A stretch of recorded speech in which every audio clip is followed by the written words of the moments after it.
Hi there, it's KMC here. I am always amazed at the variety of questions that we get at our KMC University Help Desk and also in our Facebook group where we have a fully moderated by certified specialists, group who are reviewing those questions. And they really come from every angle. And I've noticed that lately there's been some confusion around the idea of the Medicare Part B limiting fee. And I thought we'd talk about that.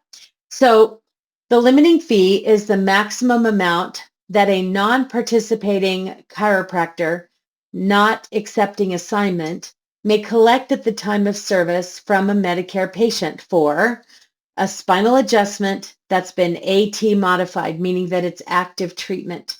So in these circumstances, they have set an amount that's 115% above, so that above the amount of the allowed fee, so that the patients don't feel like they're getting hosed and these really high amounts are being charged.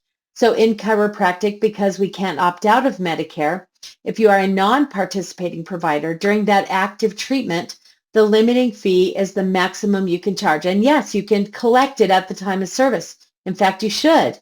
That's the whole idea of why it's such a great fit for folks that are more of a cash-based practice. That works perfectly. Now, should you decide that you want to accept assignment on a case-by-case basis, you have that right.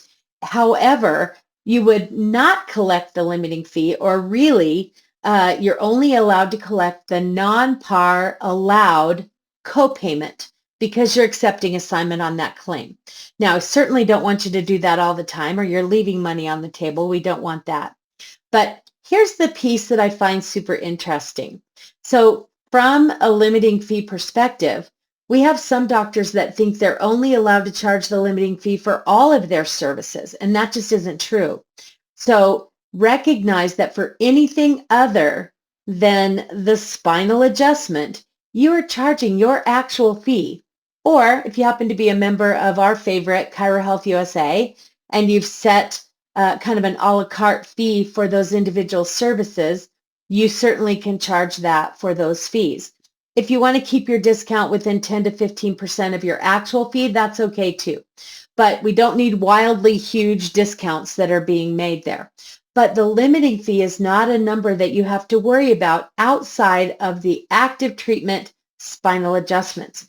Same thing goes for the Medicare allowed fee. If you happen to be a participating provider, you're not limited to that fee schedule for anything other than those individual spinal adjustments that are AT modified.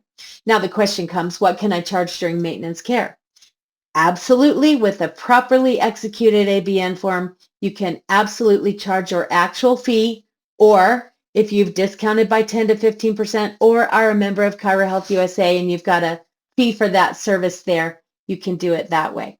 Now, because we can't just say Medicare anymore, we have to say Part B, Part C. Let's talk about Medicare Part C. If you are a participating provider with that plan, then you have to know what the rules of the game are and what you're allowed to charge for.